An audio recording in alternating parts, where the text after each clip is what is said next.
Hey everybody, it's Robin with Robin Stampin' Hood. Happy Monday. Happy November 1st.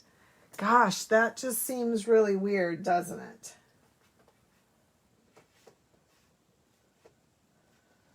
Give me one sec here. We're going to make sure that I'm seeing you guys. Okay, there we are. Shout out if you are out there. Let me know that I'm not sitting up here in my craft room all by myself. The dog outside wondering what I'm doing. So it's November 1st. Hip, hip, hooray. Not so much, right? Because it's starting to get cold. First of all, I want to thank everybody who placed an order the last few days of the month for me. I so appreciate that. And you guys totally wiped me out of those kits I had. So I know a couple of you have already gotten those kits. You picked them up today while I was at work. And the rest of you, I will be getting those to you shortly. Some I'm mailing out. And some of my club members, I will have those in your orders when you pick up tomorrow because club order came in today. Okay, so again, thank you. I didn't quite meet my goal for October, but I got a heck of a lot closer than I was. So I so appreciate you guys supporting me while I was sick. Yeah, that was a bummer. Okay, so we're going to do a really cute card. Hi, Jackie. Hi, Glenda.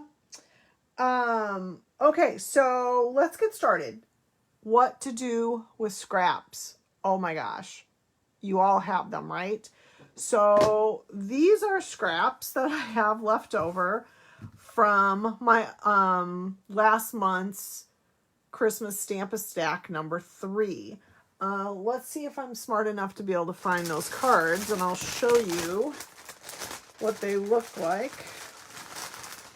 Again, this was one of my slow things that took me a little bit because I was sick. So my girls just got their supplies today, but I had all these scraps left over. So here is one of the first cards that they're going to do, and they're making 4 of these. They're all doing it online now. Usually I will post my video for these on my YouTube video, on my, my YouTube channel. So, if it's not out there yet, which it isn't, you can go out and look and see how we made these and what supplies. So there's the first card, and you can see the scraps of that. And here's the second card they're going to do. Cute. And you can see some of the scraps for that too. And then the last card is this card here. So I had lots of little scraps left over. And generally, I know you guys are going to gasp, but I don't generally save my small scraps anymore because I have so much that I just can't handle the volume of how much I have. My room would just be full of scraps if I had kept them all these years. So a lot of times what I'll do is when the new catalog switches over, if I have little scraps like this, I will donate them to schools, daycares, that kind of thing, because I just won't ever use them. But I want to show you guys, because I know you guys hoard them, right? Like, you keep every little itty bitty. It always cracks me up when one of my customers are here in the house and, do you want to keep this? No. So anyways, I want to show you what you can do with this. Super cute Christmas card you're going to do. And let me show you what it is. So this is the paper Tidings, Trimmings and Tidings, I think it's called. And it's in the annual catalog. And it coordinates with one of the new ink colors, which is the Evening Evergreen. So I'm actually going to, what am I going to do with these? I'm going to set these aside over here for right now. And I'll show you the card. You guys are going to love it. Hey, Penny. So this is it. Just really super simple, kind of country-ish, maybe, like in a good way. So I'm going to show you real quick how to do this and give you your measurements, and I'll write the measurements down on my description once I finish this. but I wanted to show you a few products. So first of all, don't do what I did. This really fun embossing folder. It's in the holiday catalog. I keep saying the holiday catalog, but they're calling it the July through January. You can't see it very well here, but it's a 3D embossing folder, and I'll show you here and I don't know if you guys know this. So I've started to label mine because I can't remember them all anymore. My old brain is starting to not want to remember things anymore. So I can kind of sometimes, let me grab, I already embossed it because I know you guys know how to emboss, right? So here it is. I don't know if you can see it that well, and I think I have it upside down. So this is what I did. I was going to tell you guys, I put this one on upside down. So at least I think I did. So yeah, because see the clef notes are. So all you music teachers out there, don't judge. Okay, so don't do that.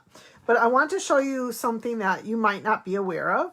When you go to emboss something, Stampin' Up! Has created these lines now for you to keep, like especially for this one. Like if it's a random pattern, you don't care, right, how you emboss it. But this one really does need to be straight.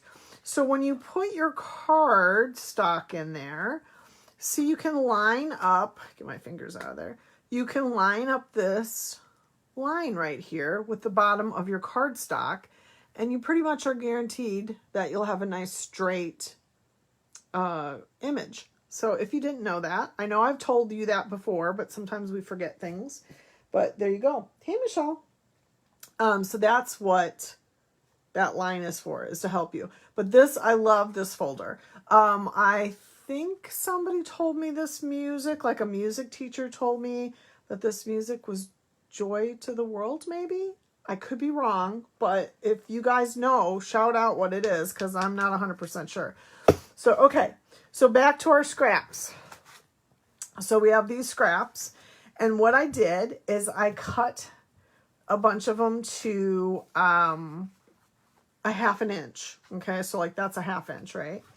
So you want to start out, we're going to lay this out. So this is Cherry Cobbler. That's one of the colors that goes with this paper is Cherry Cobbler and the Evening Evergreen. So I'm just going to give this, even though I scored it on my trimmer, I just want to give it a nice, so it lays flat. I think you'll notice that if you don't use your bone folder, it kind of pops up a little bit. And we're going to put an inside piece because it is a little bit harder to write on Cherry Cobbler than it is on Sierra Sand or a lighter cardstock. So let's do that. Oh my goodness. Hello. So did you guys do anything fun? Did you have lots of kids come to your house for Halloween? You know, we live in a neighborhood, those of you that have not been here, we live in a neighborhood that is a little spread out. So I think the kids don't particularly like, no, let's make sure I'm going to put this on the right way. I think it's this way because the lines, yeah, it's this way. So I'm going to put this on next. You know, the houses are so spread out. The kids can't make as good time getting candy. So we usually only see like parents with strollers and stuff. And Penny, I think they all come over to your subdivision because we heard the Pines was pretty hammered with kids last night, and we only had about 20. Okay, so you're going to lay that down first. And then what I've done is I've cut, whoops, hello, we're going to need that back in a second. And I just dropped it on the floor. Okay, so I started out with my first 2 strips. And I think the best way to do this is to kind of lay it out ahead of time. So you kind of know where everything is. So, well, first of all, I cut my trunk to just 3 1/4 by 3 1/4. So we're going to put that at the bottom. And I'm going to put that in there right away. And that's Sierra Sand. Is the is that neutral color.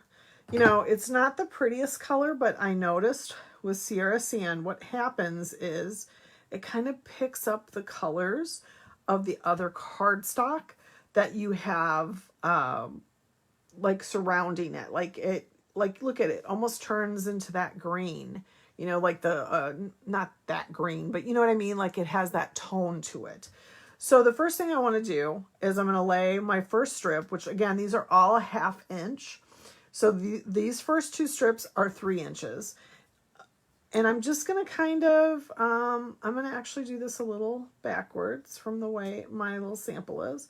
So I'm just kind of, you're going to angle it up as a tree, right?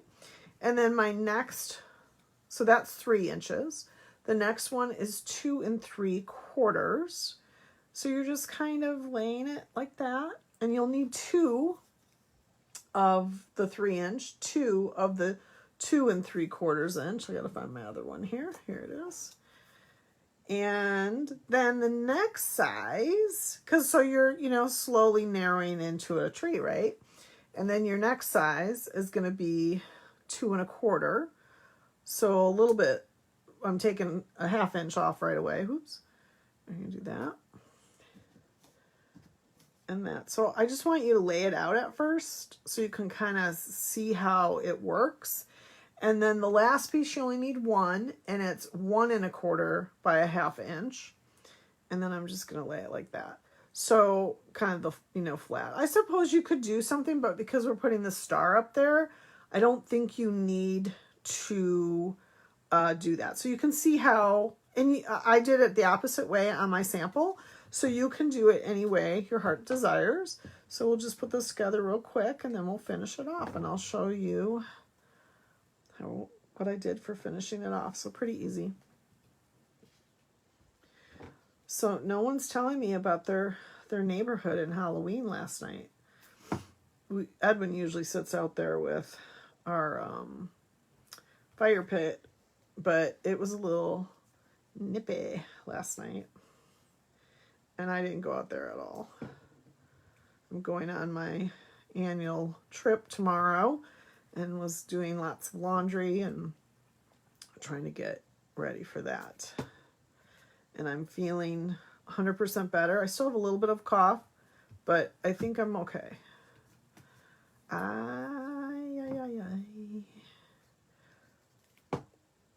Okay, oops, wait.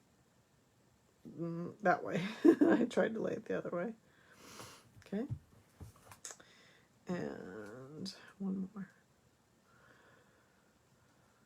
This is really a great way. You guys, you have tons of Christmas paper. I know you do. So I want to see you guys posting this in Robin's Hood Merry Makers, because I know you can do this. You don't have to have my background with the Merry Melody folder, but you could if you wanted. Okay, so then to make the star, I don't know if you guys saw this stamp set in the, let's see, where am I? In the mini, but it's called Stars Are Shining. And at first I was looking through all my dies, like, oh, I need a star. How am I going to get a star? And then oh, hello, there's what? 1, 2, 3, 4, 5, 6 stars in this one. So that's what I'm using. It's on page 14. And I'm using Bumblebee. And I think, I don't know. You know, I'm going to try 2 different stars here because I think the bigger star is better, but I'm not 100%. Is that too big, do you guys think? I don't know. I think that one's better than this one, don't you think? You guys tell me which one I should do. The small one or the large one?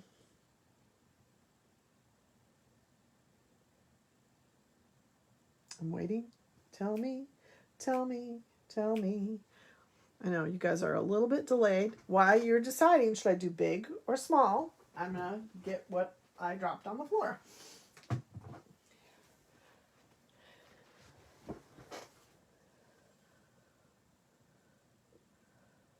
Okay, 2 of you guys said already, so we're going to switch that to the bigger star. So, because I do think that looks better. Just because it looks, you know, it's kind of, it is a little off balance, isn't it? Okay, so let's put it on with a dimensional, because we love our dimensionals. Right in the middle. Yay. But it looks a little plain, right? So that's where we need our Wink of Stella, just to give it a little bit of blingy, bling, bling, bling. So I'm just going to take my Wink of Stella and color all that in. I love Wink of Stella. If you guys don't have Wink of Stella, you should make the investment. It just makes everything better. Okay. So that's that. And then I'm just going to go back with some, because it just looks a little too plain to me. I know some of you guys are not huge fans of this, but I do love, of course, my rhinestones. So I'm just going to put one over here. And I'm going to put one down at the bottom because we're going to put one on the same as well. We'll do that.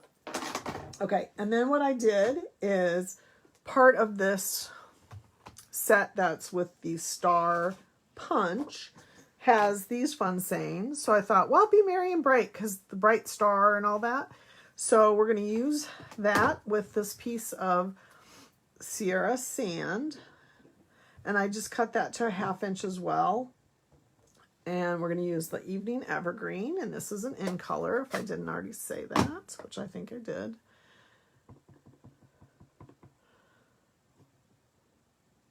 And we could have done it in Cherry Cobbler too.